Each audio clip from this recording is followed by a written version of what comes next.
Inihahandog ng lokal na pamahalaan ng Brooks Point sa ilalim ng tanggapan ng Punong Bayan at Municipal Information Office ang programa sa radyo tuwing Sabado, alas 11 hanggang alas 12 ng tanghali, ang impormasyon ng bayan para sa lahat. Hatid ng himpilang ito, ang impormasyon ng bayan para sa lahat. Impormasyon ng bayan para sa lahat. Beautiful Brooks Point, isang mainit na umaga po sa inyong lahat. Lalawigan ng Palawan, maging po sa lahat ng ating mga taga-subaybay sa ating programang Impormasyon ng Bayan para sa lahat na kasalukuyang napapakinggan sa 104.5 Radyo natin FM and 89.5 Radyo Bandera Philippines. Gayon din po, ito po ay napapanood sa ating Municipal Information page. Isang mapagpalang araw ng Sabado po sa inyo. Ngayon po ay ika-12 episode na po sa ating programa, ang Impormasyon ng Bayan para sa lahat. Ika-13 na po sa buwan ng Abril taong 2034. Tampok po sa ating programa ang Balitang Bayan, kaya narito na po ang ating mga tagapaghatid balita mula sa SPCA News Team. Mga balita sa loob ng bayan. Mga balitang dapat mong malaman. Balitang makatotohanan. Balita na ang direksyon ay pagunlad ng bayan. Balitang Bayan.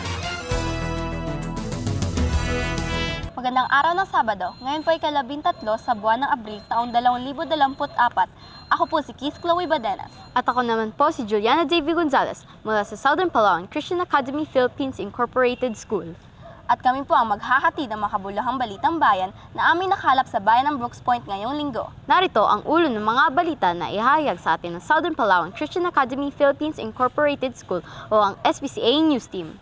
Mga balita sa loob ng bayan. Mga balitang dapat mong malaman. Balitang makatotohanan. Balita na ang direksyon ay pagunlad ng bayan. Balitang Bayan.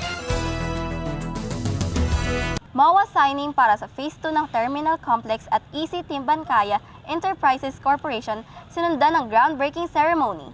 Groundbreaking ceremony ng nasabing proyektong Phase 2 Access Road ng Terminal Complex. Groundbreaking ceremony ng multipurpose building ng Barangay Uring-Uring kukumpleto sa 18 multipurpose projects sa 18 barangay. Sa layuning makapagbigay liwanag sa ibang barangay ng Brooks Point, portable solar lights muling ipinamigay sa 20 benepisaryo ng Barangay Maasi. Produksyon ng high-quality inbred rice at seed certification kasabay ang farm mechanization training ibinigay sa mga magsasakang benepisyaryo sa Barangay Pangubilyan. Buntis Summit sa Barangay Barang-Barang matagumpay na naidaos.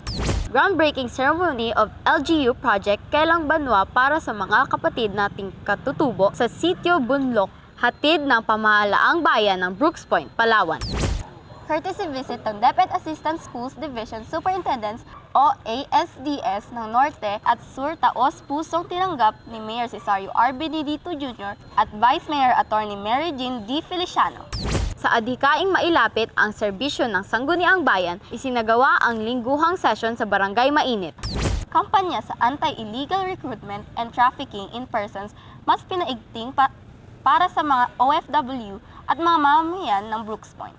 Kampanya ng Commission on Human Rights sa kanilang mandato, functions, program at serbisyo inihayag at inilalapit na sa mga komunidad.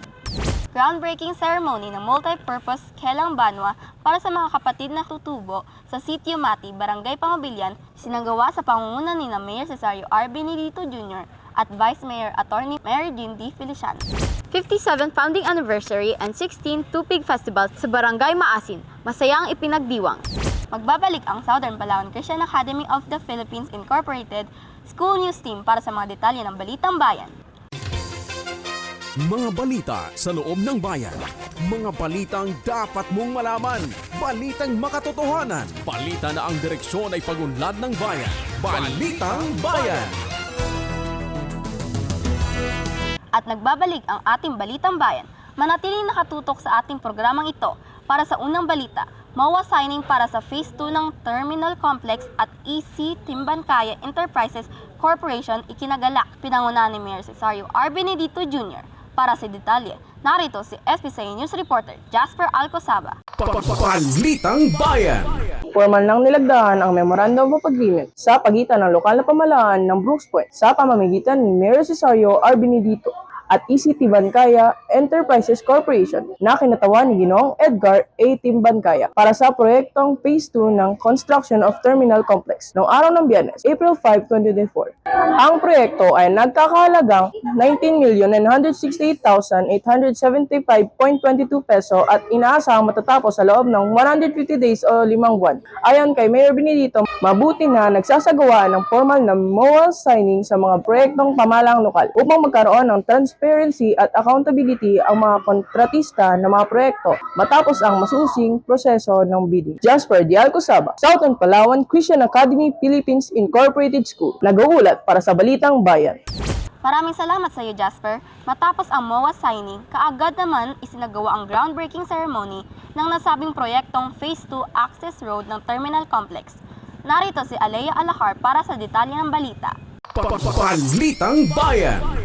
Nitong araw ng Lunes, Abril 8, 2024, isinagawa ang groundbreaking ceremony ng Terminal Complex Access Road na dinaluhan ni Mayor Cesario R. Benedito Jr., Vice Mayor Atty. Mayor Jean D. Feliciano, Executive Secretary Stalwart Joseph Benedito, Municipal Engineer Raul Quijano Jr., Konsehal Sarah Jane Crespo Aban, Konsehal Jonathan Lagrada, Konsehal Richard Balian, Konsehal Victoriano Khalili sa Barangay Pangbulan, Brooks Point, Palawan. Ang proyektong ito ay sasagawa para sa paghahanda ng tuluyang pagbubukas ng Grand Terminal at maayos na daloy ng trapiko papasok at palabas ng mga sasakyang pampasahero o PUV na bumibiyahe sa Southern Palawan. Alea Ray P. Alahar, Southern Palawan Christian Academy Philippines Incorporated School, nag-uulat para sa Balitang Bayan.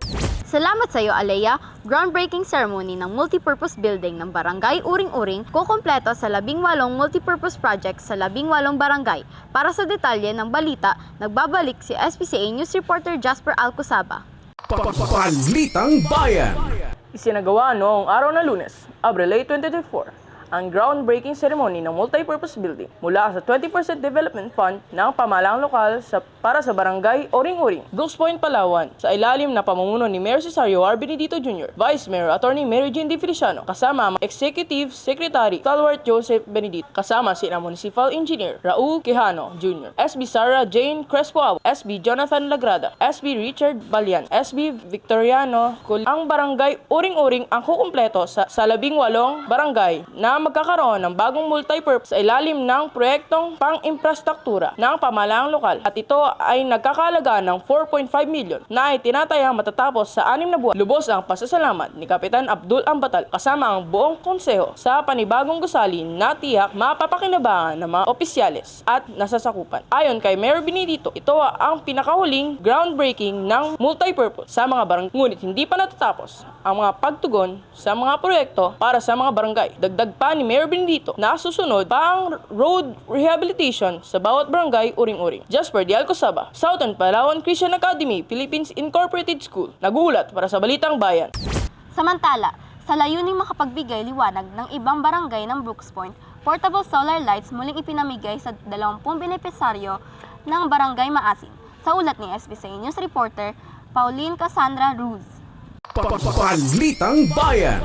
Ang pagpapatuloy ng serbisyong may puso ng Lideratong Benedito Feliciano, pinangunahan ni Mayor Cesario R. Benedito Jr., Executive Secretary Stalwart Joseph Benedito, kasama ang Community Affairs Office at General Services Office ang pamamahagi ng portable solar light noong araw ng Huwebes, ika-4 ng Abril, taong kasalukuyan na ginanap Brooks Point Sports Complex, Brooks Point, Palawan. Mayroong 20 beneficiaries na pawang mga residente ng Barangay Maasin ang nabahagian ng portable solar light kung saan ang kanilang lugar ay hindi pa nararating ng supply ng kuryente. Tiniyak naman ni Mayor Benedito na matugunan ang mga pangunahing pangangailangan ng mga mamamayan, lalo na ang patubig at pailaw. Kanya ring pinapaalala pangalagaan ang mga kagamitang ito upang magamit ng mahabang panahon. Sa pagtatapos ng maikling programa, hinikayat ni Executive Secretary Stalwart Joseph Benedito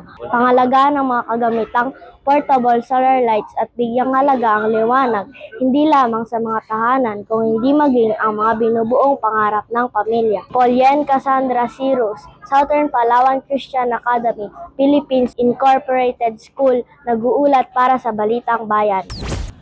Maraming salamat sa iyo, Pauline, at sa ating balita pang-agrikultura, produksyon ng high-quality inbred rice at seed certification kasabay ng farm mechanization training ibinigay sa mga magsasakang benepisyaryo sa Barangay Pangubilyan. Para sa detalye ng balita, nagbabalik si SBCA News Reporter Alea Alahar. Balitang Bayan. Para sa pagpapalakas ng sektor ng agrikultura, nagtulungan ng Office of the Municipal Agriculture ng pamalaang lokal ng Brooks Point at Avento Integrated Farm sa ilalim na programa ng Technical Education and Skills Development Authority. Matagumpay na ipakilala at sinimulan ang pagsasanay sa production of high-quality inbred rice and seed certification and farm mechanization para sa mga magsasaka ng Barangay Pangubilyan na isinagawa noong Bernes, April 5 taong kasalukuyan sa Covered Gym, Barangay Pangubilyan, Brooks Point, Palawan. Dumalaw sa programa sina Mayor Cesario R. Benedito Jr., Vice Mayor Attorney Mayor Jean D. Feliciano, Provincial Director TESDA Palawan, Gerardo A. Mercado at Agriculturist Ruby Siriaco kasama ang 50 ng mga magsasaka mula sa Barangay Pangubilyan ng mga kalahok sa pagsasanay.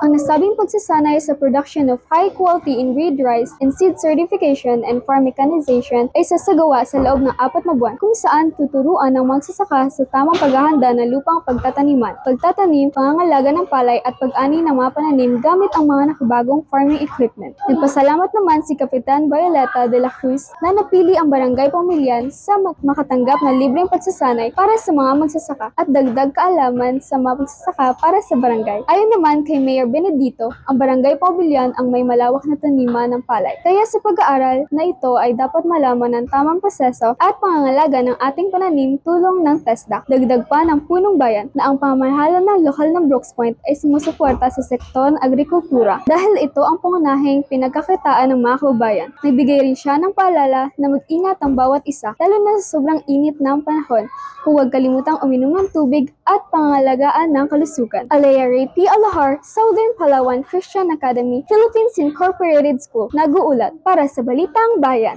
Salamat sa iyo, Alea, sa pagpapatuloy ng ating balitang pangkalusugan. Buntis Summit sa Barangay Barong-Barong, matagumpay na naidaos. Narito si Princess Jonalie Chauco para sa detalye. Balitang Bayan.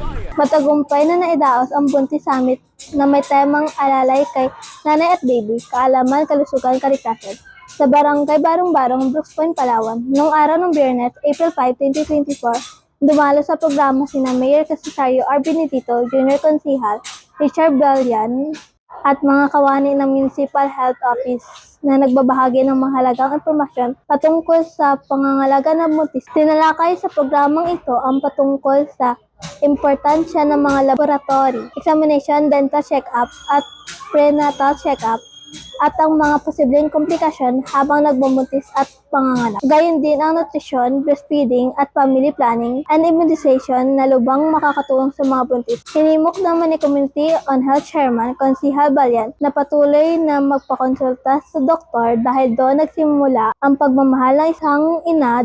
Dagdag pa niya na ang LGU ay handang tumulong para sa ikakabuti ng mga buntis na ina at batang nasa kanyang sinapok. Ayon kay Mayor Benedito, napakaraming benepisyo at pribilehiyo ang ihanda ng MSO para lang mahikayat ang mga ina na regular na nagpa-prenatal upang matiyak ang kaligtasan ng ina at sanggol sa isang biyaya ng Panginoon. Patuloy pa rin ang serbisyong may puso sa pagsuporta sa sektor ng kalusugan para sa mga mamayan ng Brooks Point. Princess Jonalie Chauco, Southern Palawan Christian Academy, Philippines Incorporated School, nag-uulat para sa Balitang Bayan. Salamat sa iyo, Princess. Samantala, sa ating balita kaunlaran, groundbreaking ceremony of LGU project Kelang Banwa para sa mga kapatid nating katutubo sa Sitio Bulldog, Barangay Maalis, hatid ng pamahalaang bayan ng Brooks Point, Palawan. Balitang hatid sa atin ni SBCA News Reporter Kahisha Bani. Balitang Bayan. Matagumpay na isinagawa ang groundbreaking ceremony ng Kelang Banwa Bahay Tuluyan sa Sitio Bundok, Barangay Malis, Brooks Point, Palawan nitong April 8. Pinangunahan ni Mayor Cesario R. Benedito Jr., Vice Mayor Attorney Mary Jean D. Feliciano, Municipal Engineer Raul Quijano Jr., kasama ang mga miyembro ng Sangguniang Bayan na sina Konsihal Sarah Jane Crespo Abon, Konsihal Richard Balian, Konsihal Victorino Colili, Konsihal Jonathan Lagrada, at ang kawani ng Barangay Malis sa pangunguna ni Kapitan Kapitan Singhi Unsing. Ang proyekto ito ay nagkakahalaga ng 1.5 million pesos na mula sa 20% Development Fund. Inaasahang masisimulan ang proyekto ito sa lalong madaling panahon. Lubos namang nagpapasalamat si Kapitan Singhi sa pabibigay ng proyekto at karagdagang infrastructure project upang mas lalo pang mapabuti ang serbisyo publiko sa Barangay Malis. Hinihikayat ni Vice Mayor Attorney Feliciano na naway makipakinabangan ng lahat ang Kelang Banwa lalo na ng mga katutubo dahil ang proyekto ito ay para sa lahat ng mga mamamayan na Barangay Malis. Dagdag ng 2 punong bayan na ang proyekto ay pagtatandan, inaabot ng pamahalaan ang bawat sulok na lugar upang maiparamdam at maihatid ang serbisyo nararapat para sa mga mamamayan. Ipinahayag naman ni Mayor Benedito na ang proyekto ito ay tugon sa kahilingan ng mga kawani ng Barangay Malis at hindi maisasakatuparan ang proyektong kung hindi dahil sa kooperasyon ng mga miyembro ng Sangguniang Bayan. Ayon sa Punong Bayan, patuloy ang proyekto para sa mga barangay gaya ng road rehabilitation at relocation sites na kasalukuyan hinahanapan ng pondo. Dagdag pa niya, laging bukas ang lokal na pamahalaan ng Brooks Point sa ilalim ng lideratong Benedito Feliciano at handang tumugon sa mga pangangailangan ng mga mamamayan. Kaisha Bani, Southern Palawan Christian Academy Incorporated School, nag-uulat para sa Balitang Bayan. Maraming salamat sa Kaisha at sa patuloy ng ating balita. Courtesy visit ng DepEd Assistant Schools Division Superintendents o ASDS ng Norte at Sur taos-pusong tinanggap ni Mayor Cesario R. Benedito Jr. at Vice Mayor Attorney Mary Jean D. Feliciano. Naiuulat sa atin ni SBCA News Reporter Arix Brent Bauzon. Balitang Bayan. Masayang bumisita sa tanggapan ni Mayor Cesario R. Benedito Jr. at Vice Mayor Attorney Mary Jean D. Feliciano ang Assistant Schools Division Superintendents na Northern and Southern Palawan na sina ASDS Dr. Rafael G. Manalo at ASDS Rodel Magnaye. Kasama sina Special Program Education Specialist DC Ana Trero mula sa Division Office ng Palawan at Governor Alfredo Abreg Sr., National Technology and Vocational Memorial High School, Principal Alfredo Labor noong araw ng Biyernes, April 5, 2024 sa Barangay Tugtog, Brooks Point, Palawan. Formal na nagpakilala at bigay galang ang mga kinatawan ng DepEd Palawan upang magkaroon ng matibay na samahan at maayos na ugnayan ang kagawaran ng edukasyon at pamahalaang lokal ng Brooks Point at mapag-usapan mahalagang usapin ukol sa sektor ng ika-6 ng Pebrero taong kasalukuyan. Lamang formal na nagsimula ng tungkulin ang 2 bagong ASDS sa division na lalawigan ng Palawan at sa kanilang pagbisita ay lubos silang natutuwa sa malaking progreso sa bayan ng Brooks Point. Natutuwa naman sina Mayor Benedito at Vice Mayor Attorney Feliciano sa pagbisita at simula ng bukas at malayang ugnayan ng lokal na pamahalaan sa DepEd Palawan para sa kalawig at kabubuti ng estado ng edukasyon sa bayan ng Brooks Point. Arix Brent Bauzon, Southern Palawan Christian Academy Philippines Incorporated School. Nag-uulat para sa Balitang Bayan. Maraming salamat sa iyo, Brent. Sa adhikaing mailapit ang serbisyo ng Sangguniang Bayan, isinagawa ang lingguhang sesyon sa Barangay Mainit. Narito ang ulat ni SBCA News Reporter Geshua Ermi Hospital. Balitang Bayan. Kumpletong dinaluhan ng lahat ng miyembro ng Sangguniang Bayan sa pamumuno ni Vice Mayor Attorney Mary Jean D. Feliciano 192 Sangguniang Bayan Regular Session kasama sa pangunguna naman ni Kapitan Liesel B. Bacquiao ng Barangay Mainit noong April 2, 2024. Tinalakay sa session ang kahilingan ng mga residente at ilang opisyales ng barangay na muling maisiayos ang ilang linya ng tubig na nasira noong pagbaha. Kamakailan maging ang pagpalagay ng linya ng tubig pagtungo Kelang Banwa ng Barangay Mainit at tumiling ng aumento o walang bayad sa bawat bill ng tubig. Binitawang salita ni former Governor Jose Chavez Alvarez noong bago pa lamang isagawa ang proyekto na libreng umano ang bayad ng tubig sa mga barangay kung saan matagpuan ang mga source ng water system. Nagbigay rin ng privilege speech IPMR ni Relia Pacaldo tungkol sa royalty share ng mga katutubo sa bawat makukolektang bayad mula mula sa mga consumers ng water system. Samantala, ilan sa mga naaprobahang resolution ay ang Sangguniang Kabataan Annual Budget CY 2024 ng Barangay Salugon ang Ordinance na 2024 to 2025. An ordinance enacting the revised Revenue Code of Barangay Pangubilyan Resolution na nagre-request kay Mayor Benedito ng fully implemented sa buong bayan ng royalty share. Gayon din ng resolution, kumisiling ng paglagda ng punong bayan sa Memorandum of Agreement sa pagitan ng lokal na pamahalaan at provincial government. Hindi naman nakalusot ang resolution ng kahilingan ng tanggapan ng punong bayan na supplemental budget na nakakahalaga ng 4,500,000 para sa pangangailangan ng ilang tanggapan ng ehekutibo at karagdagang pondo para sa pagdidiriwang ng Foundation Week ng Brooks Point sa darating na Hunyo na nauwi sa Division of House sa pamamagitan ng kahilingan ni Konsehal Ezekiel Rodriguez. Dahil may mga nais pa umanong linawin ang ilang miyembro ng Sangguniang Bayan ukol dito. Joshua Hospital, Southern Palawan, Christian Academy Philippines Incorporated School nag-uulat para sa Balitang Bayan. Salamat sa iyo, Joshua. Samantala, Balitang Bayan pa rin. Kampanya sa anti-illegal recruitment and trafficking in persons mas pinaigting para sa mga OFW at mga mamamayan ng Brooks Point. Hatid ni SBCA News reporter John Ezekiel Virginio para sa detalye. Balitang Bayan.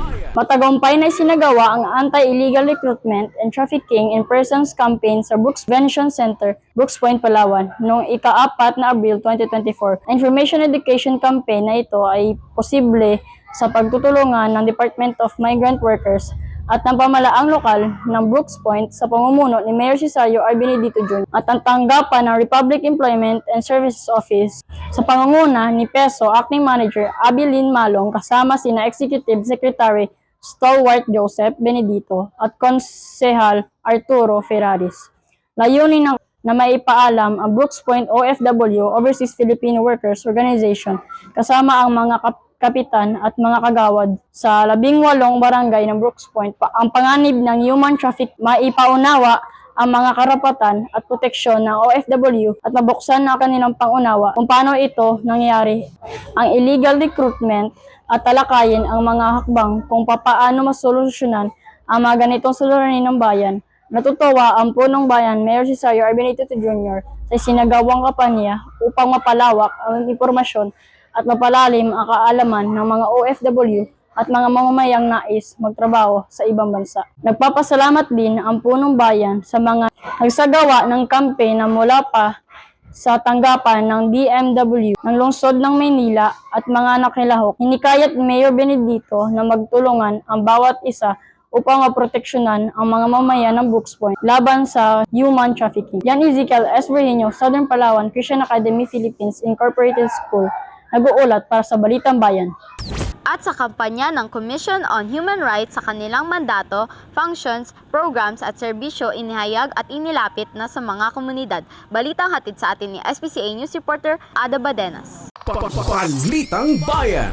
Sa kauna-unahang pagkakataon ay bumisita sa bayan ng Brooks Point noong ika-21 ng Marso taong 2024 ang ilang kinatawanan mula sa national at provincial offices ng Commission on Human Rights upang ipakilala at mailapit ang serbisyong ibinigay ng CH bilang isang independent national human rights institution sa ilalim ng 1987 Philippines Constitution nang naitatag ang sabisa ng Executive Order No. 163 noong ika-5 ng Mayo taong 1987. Tinalakay sa nasabing pagpupulong ang mga major powers at functions ng CHR tulad ng mga nasusunod: legal services, jail visitation, human rights education, recommendations to Congress, monitor the Philippines government, witness, request assistance sa lahat ng mamamayang Pilipino na nasa loob at labas ng bansang Pilipinas. Ayon pa sa guest speaker mula sa National CHR, na si Mr. Vince Gamboa na ang pangunahing obligasyon ng Estado sa karapatang pantao ay ang respeto, proteksyon at pagtupad sa mga batas na pinapairal. Layunin ng CHR ay maging prime movers na nagpapalakas ng respeto, pag-unawa at pagsasanay ng karapatang pantao bilang pangunahing cornerstone ng kapayapaan, pagkakaisa at masaya ang punong bayan si Cesario R. Benedito Jr. sa pagbisita at kampanya ng CHR sa bayan dahil may hatid itong kaalaman at serbisyo paumbliko para sa mamamayan ng Brooks Point. Ada Badenas, Southern Palawan Christian Academy Philippines Incorporated School, nag-uulat para sa Balitang Bayan. Groundbreaking ceremony ng multipurpose Kelang Banwa para sa mga kapatid na katutubo sa Sitio Mati, Barangay Pangobilyan, isinagawa sa pangunguna ni na Mayor Cesario R. Benedito Jr. at Vice Mayor Attorney Mary Jean D. Feliciano. Balitang Bayan. Matagumpay na isinagawa noong araw ng Lunes, April 8, 2024 ang groundbreaking ceremony ng multipurpose Kelang Banwa sa Sitio Mati, Barangay Pangobilyan, Brooks Point, Palawan. Pinangunahan ni Mayor Cesario R. Benedito Jr., Vice Mayor Mary Jean D. Feliciano, Municipal Engineer Officer Engineer Raul Quijano, mga miyembro ng Sangguniang Bayan na sina Konsehal Sara Jane Crespo Abon, Konsehal Jonathan Lagrada, Konsehal Victoriano Colili at Konsehal Richard Balian. Ang proyektong ito ay nagkakahalaga ng 1.2 million mula sa 20% Development Fund ng pamahalaang lokal. Ito ay nakatakdang simulan 2 linggo pagkatapos ng groundbreaking ceremony at tinatayang matapos sa loob ng 5 buwan. Lubos naman ang pasasalamat ng pamunuan ng Barangay Pangobilyan sa isa na namang proyektong handog ng lokal na pamahalaan na tiyak mapapakinabangan ng mga mamamayan. Ayon kay Vice Mayor Feliciano, ang proyektong ito ay pagbabalik at pasasalamat sa pagsuporta na ibinigay ng mga mamamayan sa pamahalaan. Dagdag pa niya na asahan po ang unti-unting pagtupad ng mga pangakong proyekto. Binigyang diin naman ni Mayor Benedito na marami pang proyekto ang makakarating sa Upper Sitio Mati. Dagdag pa niya na dapat alagaan ang proyektong ito upang magsilbi ng mahabang panahon sa mga mamamayan ng Sitio Mati, lalong-lalo na sa mga katutubo. Daniel Dave Malakaw, Southern Palawan Christian Academy Incorporated School, News Reporter, nag-uulat para sa Balitang Bayan. At sa balitang pangkasiyahan ng komunidad, 57th Founding Anniversary and 16th Tupig Festival sa Barangay Maasin, masayang ipinagdiwang. Sa ulat ni SPCA News Reporter Ada Badenas. Balitang Bayan. Sabay na ipinagdiwang ang ika-57th Founding Anniversary at ika-16th Tupig Festival ng Barangay Maasin noong araw ng Miyerkules, ika-4 ng Abril 2024. Panauhing pandangal sa selebrasyon sina Mayor Cesario R. Benedito Jr., miyembro ng mga sangguniang bayan na sina Konsehal Richard Balian, Konsehal Jonathan Lagrada, Konsehal Arturo Ferraris, Konsehal Nathan Lacanilaw.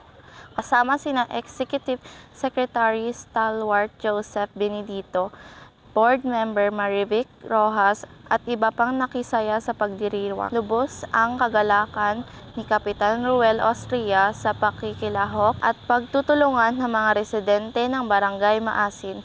Kaya naman tinitiyak niya na maging masaya ang pagdiriwang, lalo na at maraming mga inihandang palaro at activities. Dagdag pa ni Kapitan Austria na bilang kapitan ng barangay, pinapangako ko na uupo ako ng may pakinabang at gagampanan ng tama ang aking tungkulin. Kaya, tulong-tulong tayo magkaisa para sa pag-unlad ng ating barangay. Masayang binati ni Mayor Benedito ang mga nakilahok sa pagdiriwang at pinahayag niya na susuporta ang pamahalaang lokal sa mga mabubuting plano at pangarap ng Barangay Maasin para sa mga mamamayan at pag-unlad ng bayan ng Brooks Point. Ada Badenas, Southern Palawan Christian Academy Incorporated School, nag-uulat para sa Balitang Bayan. Maraming salamat, Ada. Manatiling nakatutok sa pakikinig at panunod ng ating programang Impormasyon ng Bayan para sa lahat. Susunod ng Talakayang Bayan. Ako po si Keith Chloe Badenas. At ako naman po si Juliana Davy Gonzalez. Kami po ang Southern Palawan Christian Academy of the Philippines Incorporated School News Reporters na naghahatid ng Balitang Bayan. Mapagpalang araw sa lahat, bayan ng Brooks Point! Mga balita sa loob ng bayan. Mga balitang dapat mong malaman. Balitang makatotohanan. Balita na ang direksyon ay pagunlad ng bayan. Balitang Bayan. Maraming salamat PCA News Team. Ngayon din po ang ating pasasalamat sa kanilang school principal, mga guro at mga mahal sa buhay. Isang magandang umaga po sa inyo. Sa ilang saglit lamang po ay mapapanood na natin o susunod na ang Talakayang Bayan. Talakayang Bayan. Masusing pag-uusapan ang mga programa at proyekto ng bayan. Talakayang Bayan. Ilalahad ang mga plano at direktiba ng pamahalaan. Pag-aaralan ang bawat anggulo ng sitwasyon. Lilinawin ang bawat issue. Magbibigay ng matalino at makabuluhang talakayan. Talakayang Bayan. Welcome back po mga kababayan sa ating programang Impormasyon ng Bayan para sa lahat. Nasa ikalawang segment na po tayo ng ating programa, ang Talakayang Bayan. Tuloy-tuloy po ang ating pakikipagpanayam sa mga barangay captain, of course sa mga SK chairman ng 18 barangay ng bayan ng Briggs Point. At sa kasalukuyan ay makakapanayam po natin ang isa sa masipag sa paglilingkod sa kanyang mga constituents. Of course, siya po ay nasa huling termino na po ng pagiging kapitan. Ibig sabihin niyan, talagang minahal po siya at nagustuhan po ng kanyang mga kabarangay ang kanyang pamumuno sa barangay Salugon. Siyempre, ipapakilala ko na po sa inyo, Kapitan Freddy de la Cruz Bukubo. Magandang umaga po, Kap. Magandang umaga rin po sa inyo, Ma'am Allen, at sa lahat ng nakikinig. Nandito man po tayo at tayo ay bisita dito sa Talakayang Bayan sa programa po ng ating lokal na government sa pangunguna po ng ating mahal na mayor, si Sario Benedito. Ayan. At syempre po, ang ating kasalukuyan po ay nag-aaral siya sa Palawan State University sa kursong BSBA Major in Marketing, ang ating magandang SK at masipag SK Chairman Kaylin Banda Tomas. Ma'am, good morning. Good morning po, ma'am. Good morning po sa lahat, sa mga nakikinig po. Magandang umaga po. Ayan, napakapalad po natin na sila po ang ating makakapanayam today dahil tiyak marami po tayong maririnig at matututunan or malalaman sa barangay Salugon. Hindi natin patatagalin pa, Kap. Pwede niyo po ba kaming bigyan ng kaunting background tungkol po sa inyong barangay, saan po ito, at higit kumulang ilan po ang population, gayon din po, ano ang pangunahing mga pinagkakakitaan po ng ating mga kabarangay. Okay, maraming salamat po. Ang barangay Salugon po ay pangalawa sa pinakahuling barangay dito po sa southern part ng ating bayan. At kami po ay bumubuo ng 5,200 humigit kumulang na populasyon at meron po kaming 1,300 na household. At siyempre po ay ang pangunahing pinagkakakitaan po ng ating mga residente ay ang pagsasaka at pangingisda. Kasama na rin po at dito ang pagniniyog at siyempre ang mga tindahan na siya pong isa sa pinupuntahan ng ating kalapit na mga barangay dito sa southern part ng ating bayan, sa bayan ng Brooks Point. Ayan, maraming salamat po. Totoo yan mga kababayan. Nakaka-amaze po dahil akala ko last time nung hindi ko pa nabibisita ang barangay Salugon, Kap, simpleng barangay lang, pero nako, bago ko lang na-realize na katulad nga po ng sinabi nyo, napakarami na po pala ng population at maunlad na po ang barangay Salugon. Nakakatawa naman. Ano naman po ang ating maipagmamalaki o lakas po ng barangay Salugon, Kapitan? Sa ngayon po ay may isa po kaming gustong ipagmalaki. Ito po ay ang falls na matatagpuan po sa ating medyo mataas na parte ng ating kabundukan at marami na pong nakapasyal doon at atin pong madadaanan ang isang napakatandang kahoy na tinatawag nilang bubog na nasa century na po ang kanyang edad. So isa po ito sa kinunan dati ng ating isa sa sangay ng gobyerno upang kunan siya ng details para po mapag-aralan nila kung ilang taon na po talaga ang bubog tree na iyon na matatagpuan po sa kabundukan ng Barangay Salugon. Ang galing. Malamang po, ito po ay isa rin sa napagkunan din ng details kung paano malaman kung gaano na rin katagal ang bayan ng Briggs Point kung dahil po sa sinabi niyo nga po na ito ay parang may tuturing ng centennial tree. Aha. SK, baka po may mga maidagdag po kayo. Ay, yung sinabi po ni Kap, yung polls po, mga nakaraang taon po, nagsikat po yun siya sa Facebook na pinapasyalan po ng mga tao po. Yung falls na po yun is maganda po siya. Kung nature lover ka po, pwede ka po dun pumunta kasi maganda po siya. At saka yung isa po na pinagmamalaki po namin is yung pakikiisa po ng aming mga kabarangay po. Tuwing may programa po ang Barangay Salugon. Ayan, very active po ang mga mamamayan ng Barangay Salugon. Kap, sa bawat barangay po ay mayroon pong mga lakas at mayroon po tayong syempre may mga pinagmamalaki, pero mayroon din po mga challenges na mga nakakaharap. Pwede nyo po bang i-share po sa amin kung ano po itong mga challenges na ito upang malaman po ng taong bayan kung paano po tayo makakatulong sa Barangay Salugon. Maraming salamat po. Alam niyo po, ang bagong batas na ang 9003 o ang ating solid waste management, isa po talaga sa challenges naming mga kapitan. Ito po ay ang segregation at source na talaga naman pong ang hirap natin ipaalam sa mga tao ano ba ang kahalagahan ng paghihiwalay ng mga basura. Pero nagsusumikap po ang aking barangay at ang aking mga kasamahan na mga barangay officials na maiparating po sa ating mga residente na simulan po natin sa ating mga bahay para magaya po ng ating mga kabataan sa paaralan man ito o sa pinagtatrabahuhan. At isa rin po sa talagang challenges na ating sa panahon ngayon ay ang grass fire sa kabundukan. Nakikipagtulungan po ang barangay sa lahat ng mga residente at kapatid nating katutubo sa kabundukan. Sa ngayon po ay nagpatawag po ako ng isang pagpupulong para po makausap sila para makatulong po ang barangay at maiwasan po ang nasabing insidente ng grass fire dahil sa pagkakaalam ko po, mayroon na po kaming 4 na grass fire sa loob lamang po ng halos 1 buwan. So, ito po ay nakaka-alerto bilang punong barangay po ng Barangay Salugon. Opo, naku, maraming salamat, Kap. Totoo po yan, dahil sa sobrang init po ng panahon, napakahirap pong kontrolin ang grass fire at talagang masasabi natin ito ay challenges po, hindi lamang sa Barangay Salugon, talagang halos buong bayan po ng Briggs Point. Sa inyo naman po, SK, sa hanay po ng kabataan bilang ate po ng mga kabataan, ano naman po yung mga nakakaharap nyong challenges? Ay, yun nga po yung sinabi ni Kap, yung sa basura po. Bilang leader po ng mga kabataan, gagawan po natin ng action yan kasi nakikita ko po sa mga kabataan na minsan po hindi po sila responsibilidad sa mga basura po nila. Basta-basta lang po nila tinatapon kung saan-saan po. And kung basura na po ito ay nakaka-apekto po para sa ating kalikasan, and then yun po, magagawa po tayo ng action para alam nila kung paano pahalagahan ang kalikasan. Ayun po.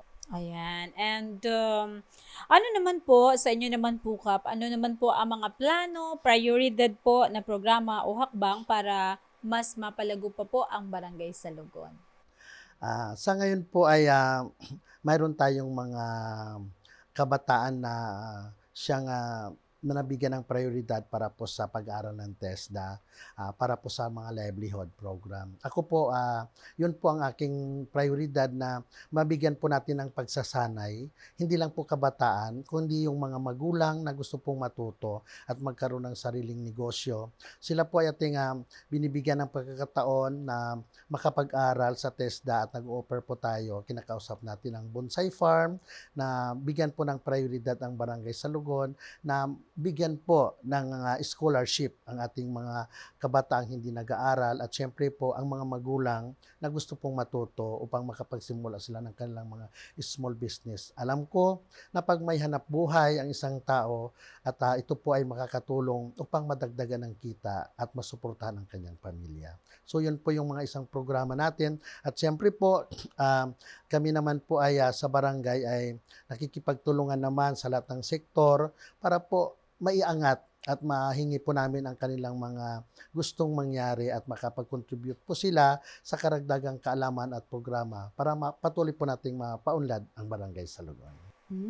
Nako, napakagandang program po, ano. Lalo na po sa kasalukuyan, napakahalaga po na mayroon po tayong NC2. Kasi minsan yung iba kahit hindi naka-graduate ng 4 years course, basta may NC2, pasok talaga sa trabaho, ano po. Hindi lang dito sa lokal na pamahalaan, kundi maging sa ibang bansa. Kaya malaking tulong po yun. Sa inyo naman po, sa part po ng Kabataan SK, ano po yung mga prioridad po na programa na makatutulong po sa kabataan? Ngayon po, isa po sa mga problema po ng mga kabataan ngayon is yung teenage pregnancy po. Gagawa po kami ng hakbang dyan and magpapaseminar po kami sa mga kabataan po para maging aware po sila kung dahil po sa hirap ng buhay ngayon, magpapaseminar po kami kung ano po yung dapat nilang gawin. And then, plano ko rin po na sa mga kapwa ko po katutubo, feeding po kami sa mga kapwa ko po, mga bata po doon sa amin. And then magpa-free printing po kami kasi yan po yung isa sa mga request po ng mga kabataan doon sa amin. Kasi nga po, hirap po sila sa pag-print po ng mga project po nila, ng mga activity po nila. Ayun po yung isa sa mga bilang kabataan po is nakikinig din po ako sa mga suggestion nila. Ayan po kung ano po yung makakatulong sa kanila, yun po. Ayan, thank you so much SK, ano, at napakaganda ng inyong prioridad na program para sa kabataan ng Barangay Salugon. Sa inyo naman po, papaano nyo po napapalakas ang partisipasyon po ng mga residente po ng Salugon sa mga programang pang-barangay? Salamat po ulit. Alam nyo po, Ma'am Allen, ang Barangay Salugon po ay mayroon kaming kasamahan doon ng kalalakihan. Ang tinatawag po doon ay katatay. At mayroon din po kaming samahan ng mga kababaihan. Ang tawag po doon ay kananay. So ang katatay po natin, ito po yung samahan ng mga tatay na nagbumubo po sila ng kanilang grupo at sila po ay nagbibigay ng kanilang partisipasyon sa pamagitan ng paglaro ng basketball. Meron po silang schedule. So, isa po yun sa nakikita ko na talagang ang programa, unang-una nakakapag-ehersisyo na ang mga tatay, nakakapag-enjoy pa sa kanilang paglalaro. Sa mga kananay naman, ito po ay magsisimula na rin. Kami po ay mag-start sa April 17. Ito po naman ay larong basketball at pasumba. So, kaya nga po, ngayon pa lang nakikita ko na ang programa na ito ay nakaka-invite kami na maiwasan po natin yung bigla na lang tayong matumba dahil tayo ay high blood. Ang pag-ehersisyo po ay ehersisyo ng pagsusumba at paglaro ng volleyball ay alam ko, samahan ito na hindi lang mga kabataan kundi mga nanay at iba pang mga gustong sumali ay mabigyan na po ng katugunan yung matagal nilang gustong magkaroon ng isang programa na sumba ng barangay dito po sa Barangay Salugon. Alam ko na panghikayat po natin yon para sa lahat na makaisa sila sa lahat ng programa natin at doon na rin natin siyempre iahayag yung ating mga gustong iparating sa kanila sa pamamagitan na alam natin na makakatulong ito para sa karagdagan ng ating pag-unlad sa Barangay Salugon. Galing, mga kababayan, nakaka-inspired. Ano po, hindi lang yung mga kabataan ang may mga aktibidad, kundi itong mga kalalakihan, kababaihan, at natuwa po ako doon, Kap, sa kananay, katatay, kabataan, KKK. Opo, dahil through that, ay nako, talagang pati yung health ay sama na doon sa aktibidad. And of course, through that din, yung information dissemination para sa mga kung ano man po ang program sa barangay ay talagang mas madaling ipaabot. Ang galing, napakaganda.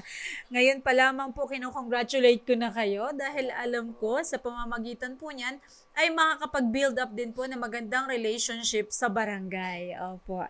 Sa inyo naman po, SK, sa mga hanay po ng kabataan, ano po yung inyong mga sinasagawang hakbang para mas maging maganda at masigasig po ang mga kabataan ng inyong barangay?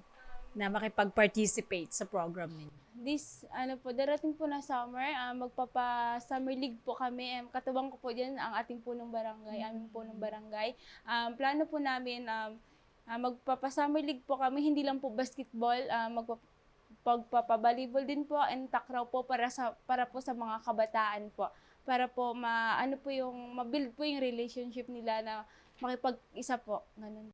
Ayan, thank you so much. Nakakatawa po kapag halimbawa ang mga namumuno ay masayang ginagawa ang kanilang tungkulin kahit na mahirap, nakikita natin na talagang nandoon yung excitement. Opo. At sa nakikita ko po sa inyo ay talagang maganda po yung relationship between sa barangay councils and of course sa kabataan. Nakakatawa. Sa usaping seguridad naman po, Kap, papaano po natin ano po yung mga hakbang na isinasagawa po ng inyong pamunuan para mapanatili po ang kaayusan po ng seguridad sa inyong barangay?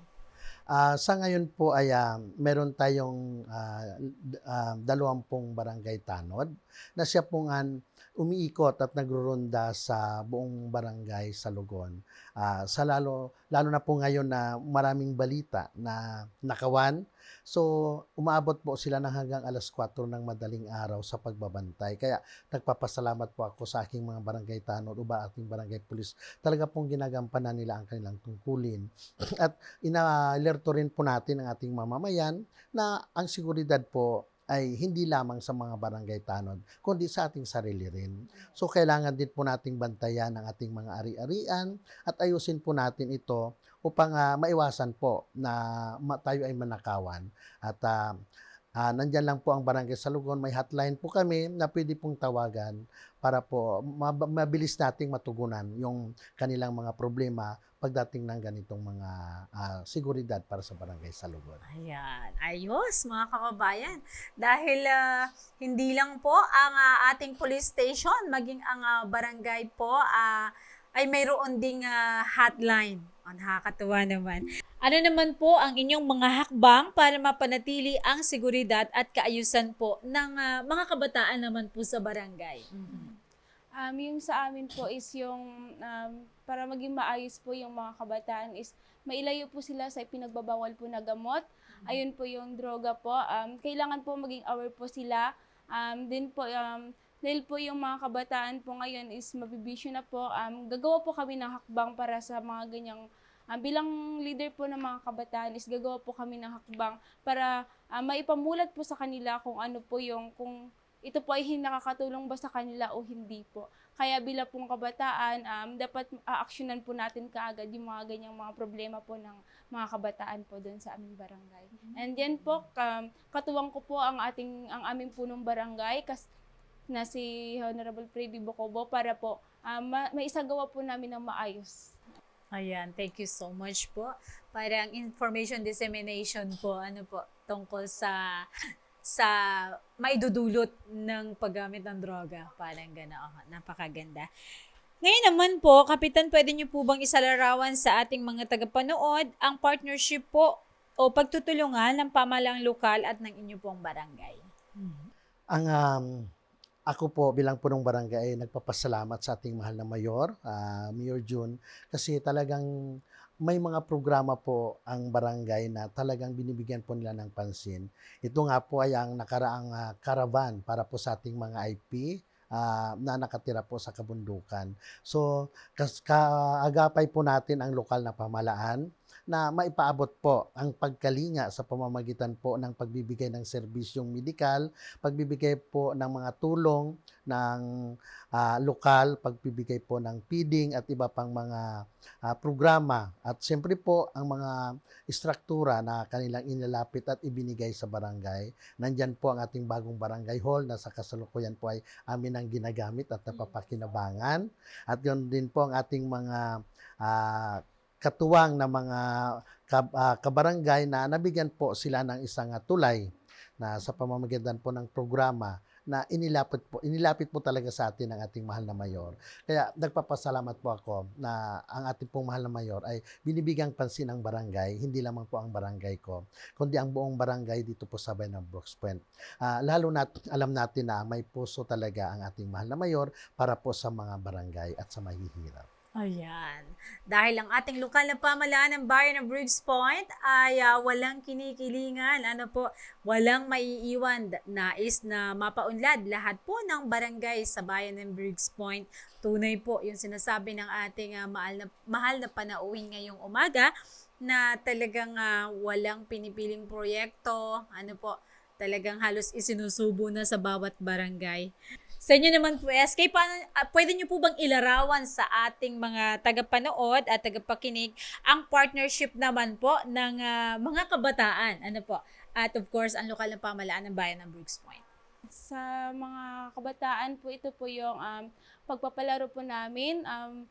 Nandiyan po yung ating mayor po na tumutulong po para po sa pagpapalaro po namin na katulad po ng basketball po sa aming barangay po, pang maging maayos po ang pagpapalaro po namin bilang mga ski po. Lagi po nakasuporta ang ating mayor po at ang kanyang mga kasamang mga council po. Ayan, opo, tunay po yan, At sa papaanong paraan naman po natin na ilalapit ang una po sa inyo sa mga kabataan, ang hanay ng kabataan sa inyong barangay sa mga programa po ng bayan or sa programa po ng lokal na pamahalaan. Isa po dito is yung mga kabataan po is nakikilahok po sa scholar po ng bayan.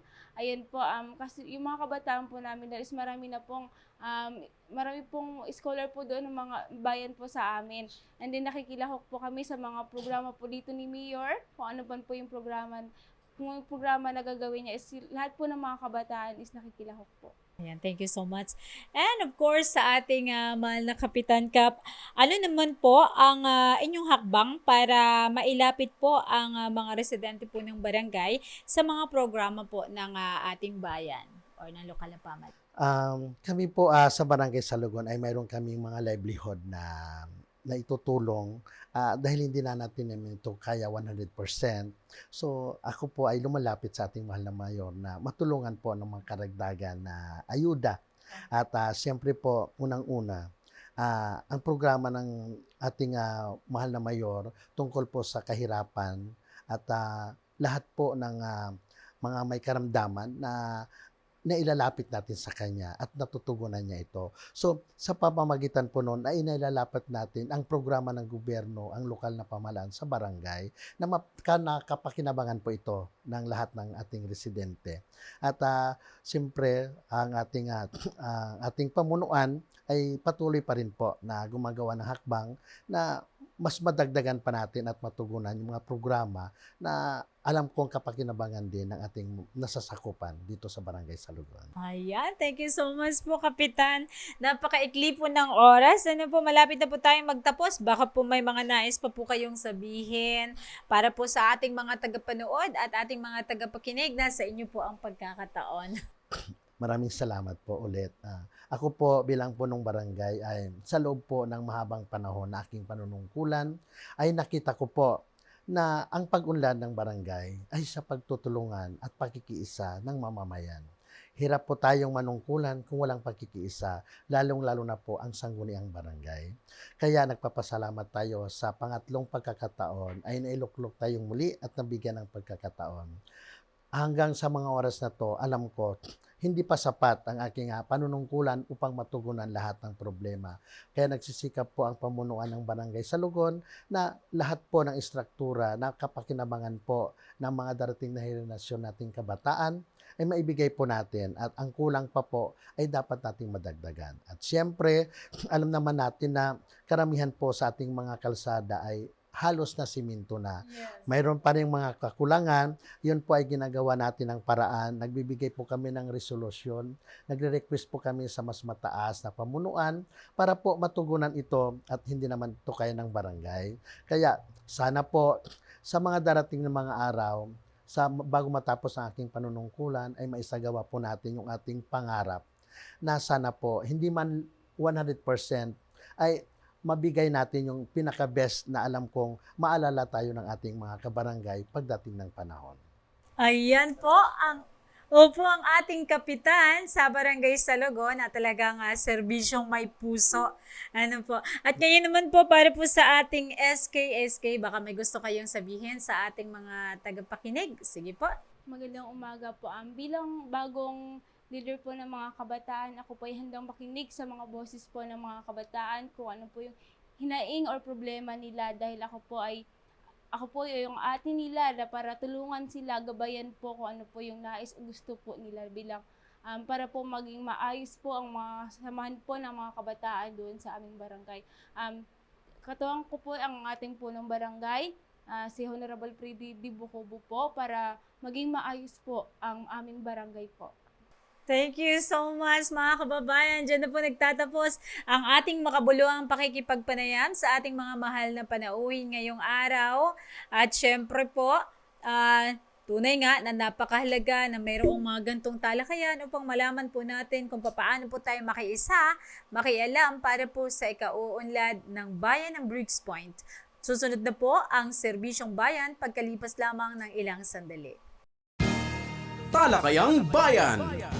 Masusing pag-uusapan ang mga programa at proyekto ng bayan. Talakayang Bayan. Ilalahad ang mga plano at direktiba ng pamahalaan. Pag-aaralan ang bawat anggulo ng sitwasyon. Lilinawin ang bawat issue. Magbibigay ng matalino at makabuluhang talakayan. Talakayang Bayan. Dadako na po tayo sa ating ikahuling segment po ng ating programa, ang Serbisyong Bayan. Serbisyong Bayan. Mga serbisyo, programa at proyektong bayan na dapat mong malaman at mapakinabangan. Serbisyong Bayan. Mga tulong ng pamahalaan, diretso sa mga mamamayan. Hatid ng pamahalaang lokal ng Brooks Point. Serbisyong Bayan. Malinis, mabilis at makadiyos na paglilingkod. Serbisyong Bayan. Para po sa ating unang Serbisyong Bayan, nahatid po sa atin ang lokal na pamahalaan ng bayan ng Briggs Point. Ngayong buwan po ay ika-siyam sa buwan ng Abril ay ginugunita po ng buong bansa ang araw ng kagitingan. Medyo nakakalimutan na po yan ng ilang mga kababayan o mamamayang Pilipino. Ang tema ay pagpaparangal sa mga kagitingan ng mga veterano, saligan para sa nagkakaisang Filipino. Ano po? Ang araw na ito ay hindi lamang isa sa mga araw ng paggunita sa mga yumaong bayani at mga kaganapan ng digmaan, kundi isang pagkakataon rin upang pasalamatan at alalahanin ang mga taong naghandog ng kanilang buhay, pagod, kakayanan at pagmamahal sa bansa. Nako, ibig sabihin hindi lamang po ito tumutukay doon sa mga yumao ng mga bayani po ng bansang Pilipinas. Ano po? Kundi syempre pagbibigay-pugay din po ito doon po sa mga, yung iba po, di ba? OFW, of course, ganun din po yung ating mga at sabihin na natin, ang ating mga mamamayan na talagang may mga katangiang ganito na mga nagsusumikap at of course, naglilingkod sa mamamayan ng bayan ng Briggs Point. Ano po, binabati namin kayo ng masayang araw ng kagitingan.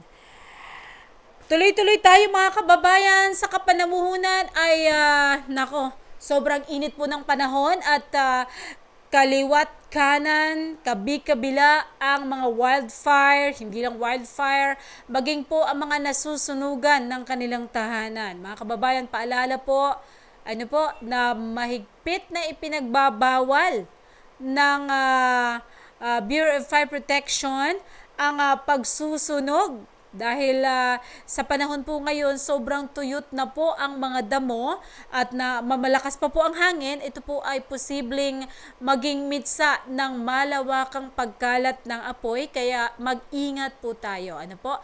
Dahil kung tayo po ay maging dahilan ng malawakang sunog na makapinsala pa po sa ating kapwa, po pwede po tayong kasuhan ng arson. Ano po?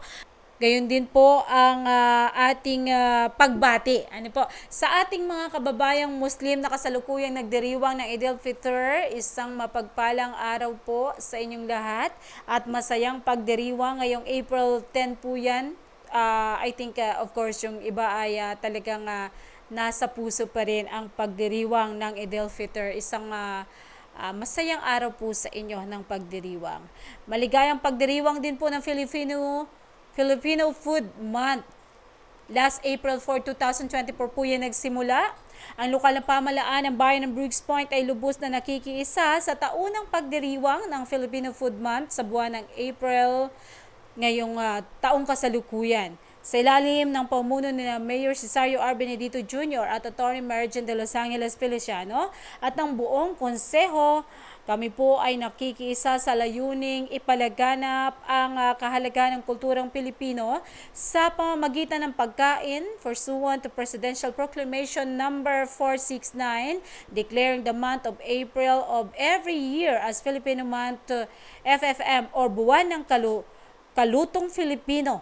The FFM 2024 celebration aims to empower the youth as leaders for promoting Philippine culinary heritage and gastronomy. Ayan, sa ganitong pagdiriwang, mahalaga ang maipakita ang yaman ng ating mga tradisyon na lutuin at mga kahalagahan sa ating kultura at kasaysayan. Tayo ay magtulungan upang suportahan at ipagmalaki ang sariling atin. So, maligayang pagdiriwang muli ng Filipino Food Month. Mga kababayan, dyan na po tayo nagtatapos sa ating isang oras na programang Impormasyon ng Bayan para sa lahat.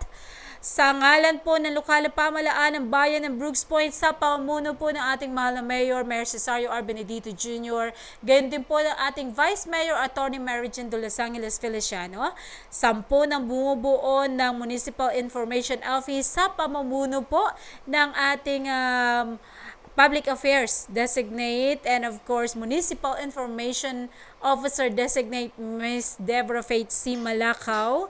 Ako po Maria Lynn Galicia, naghahatid sa inyo ng Balitang Bayan, Talakayang Bayan at Serbisyong Bayan dahil ang impormasyon ng bayan ay para sa lahat. Isang mapagpalang araw po ng Sabado.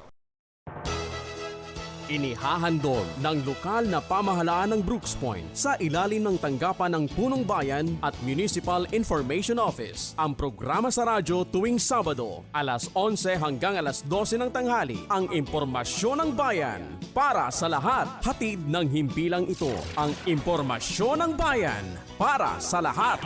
Impormasyon ng bayan para sa lahat.